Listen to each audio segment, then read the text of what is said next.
اللہ رب العزت نے حضرت ابراہیم علیہ السلام کو اپنا خلیل بنایا، جبکہ حضور صلی اللہ علیہ وسلم کو اپنا حبیب بنایا۔ حضرت ابراہیم علیہ السلام اپنی بیوی سارہ رضی اللہ تعالی عنہا کے ساتھ سفر پہ جا رہے تھے۔ ایک علاقے سے گزرنا ہوا، اس علاقے کا جو بادشاہ تھا وہ حسن پرست تھا، یعنی جہاں حسن نظر آتا تھا وہیں دیوانہ اور پروانہ مستانہ ہو جاتا تھا۔ اس نے اپنے چیلے شتونگڑے مختلف علاقوں میں چھوڑے ہوئے تھے کہ تمہیں میری سلطنت کے اندر، میرے اقتدار کے اندر جہاں بھی کوئی خوبصورت لڑکی نظر آئے تو اس کو میرے پاس لے آنا۔ وہ اس کی عزت ناموس پہ ڈاکہ ڈالتا تھا۔ جب ابراہیم اور سارہ کا وہاں سے گزر ہوا، ابراہیم اللہ کے نبی، ابراہیم بیت اللہ کی تعمیر کرنے والے، ابراہیم نے سب کچھ رب کے نام پہ قربان کر دیا۔ حضرت ابراہیم علیہ السلام کی بیوی سارہ کو لے کر جب ظالم بادشاہ کے سامنے پیش کیا گیا، ظالم بادشاہ نے جب غلط ارادے سے سارہ کی طرف ہاتھ بڑھایا تو ہاتھ وہیں پہ شل ہو گیا، جام ہو گیا۔ بادشاہ نے کہا مجھے معاف کر دے۔ سارہ نے کہا جا، میں نے تجھے معاف کیا، ہاتھ ٹھیک ہو گیا۔ غلط ارادے سے پھر ہاتھ بڑھایا، ہاتھ وہیں پہ جام ہو گیا، حرکت نہیں کر سکتا تھا۔ کہنے لگا تو کون ہے؟ تیری طرف ہاتھ بڑھاتا ہوں، ہاتھ شل ہو جاتا ہے، آگے نہیں بڑھتا۔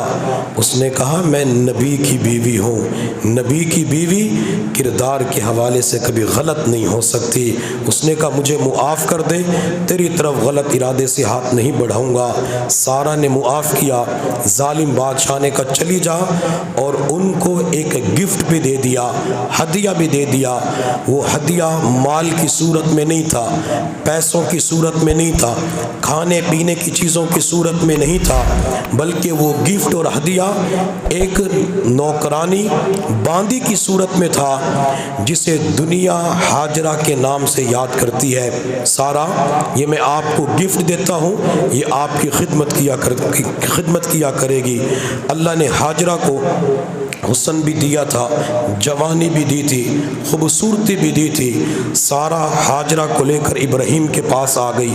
چند سال گزرے تو حضرت سارہ نے اپنے خاوند ابراہیم سے کہا کہ میرے سرتاج، میرے خاوند اولاد نہیں ہو رہی، آپ کی عمر 86 سال ہو چکی ہے، میں ہاجرہ آپ کو دیتی ہوں، آپ رشتے ازدواج قائم کر لیں، ہو سکتا ہے کہ امید لگ جائے، بچے پیدا ہو جائیں۔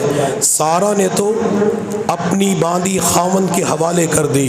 اللہ کی شان، جب ابراہیم اور ہاجرہ کی ملاقات ہوتی ہے امید لگ جاتی ہے۔ ابراہیم بڑھاپے کی عمر میں پہنچ چکے ہیں، بیوی جوان ہے۔ اللہ نے اس عمر کے اندر ابراہیم علیہ السلام کو خوشخبری دے دی آپ کے ہاں بیٹا پیدا ہوگا۔ لیکن ابراہیم علیہ السلام جب بھی اللہ کی بارگاہ میں دعا کرتے تھے تو یہ دعا نہیں کرتے تھے اللہ بیٹا دے دے، اللہ بیٹی دے دے۔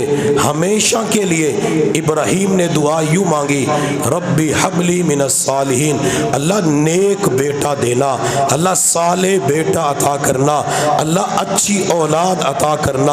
ابراہیم علیہ السلام نے نیک اولاد کی دعا مانگی تو اللہ نے اس دعا کو قبول کر کے آپ کو بیٹا ایسا عطا فرمایا جو بعد کے اندر نبی اور پیغمبر بن گیا۔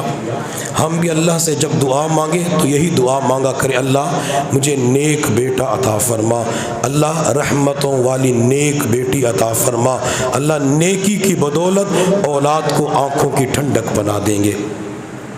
جب ہاجرہ کو امید لگ گئی، یوں سمجھ لیں ہاجرہ اور سارہ کیا بن گئی آپس میں؟ کیا بن گئی؟ سوکن.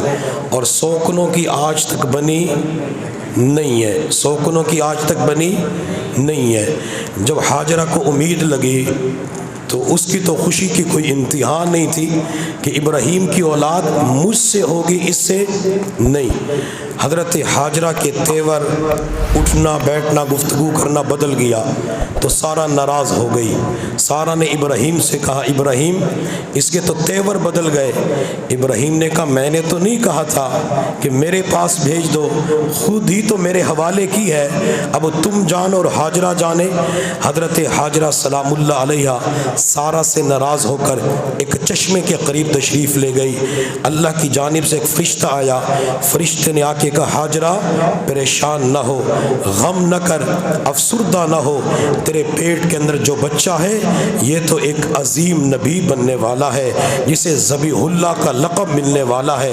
ہاجرہ پریشان نہ ہو، باتوں کو چھوڑ دے، ایک نبی کی ماں بننے والی ہے تو ایک نبی کی بیوی بھی ہے. ہاجرہ کا دکھ درد ختم ہو گیا. جب گھر آئی تو سارہ نے ہاجرہ کی طرف دیکھا اور سارہ قسم کھا بیٹھی کہ میں ہاجرہ کے 3 اعضاء کاٹ دوں گی. کتنے اعضاء؟ 3 اعضاء کو کاٹ دوں گی. اللہ کی شان. ابراہیم علیہ السلام کو سارہ نے بتایا میں نے تو یہ قسم کھائی ہے ہاجرہ کے 3 اعضاء کو کاٹ دوں گی. حضرت ابراہیم علیہ السلام نے فرمایا سارہ تو نے کیسی قسم کھائی ہے کہ ہاجرہ کے 3 اعضاء کاٹ دوں گی؟ ایسی قسم تو نہیں کھانی چاہیے تھی.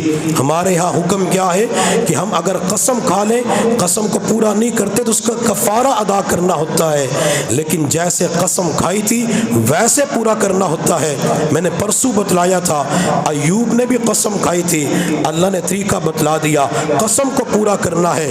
یہاں سارہ نے قسم کھائی 3 اعضاء کو کاٹ دوں گی، لیکن میں قربان جاؤں اللہ کو سارہ سے بھی پیار تھا، اللہ کو ہاجرہ سے بھی پیار تھا، اللہ کو ابراہیم سے بھی پیار تھا، اللہ کو ہاجرہ کے پیٹ اسماعیل سے بھی پیار تھا.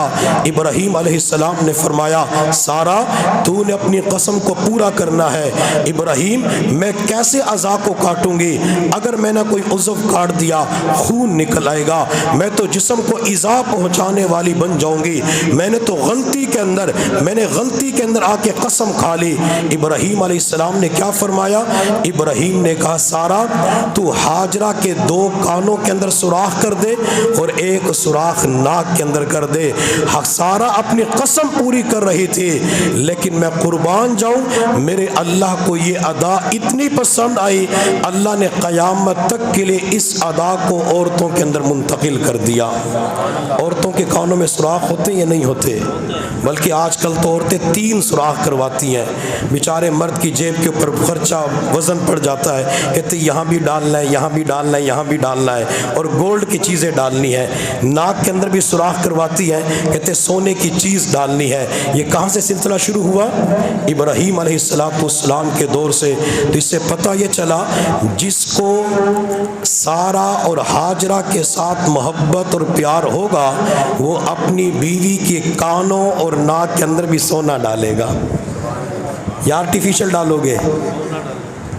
اللہ نے گنجائش دی ہے تو سونا دینا چاہیے تاکہ ہاجرہ اور سارہ کی یاد تازہ ہوتی رہے.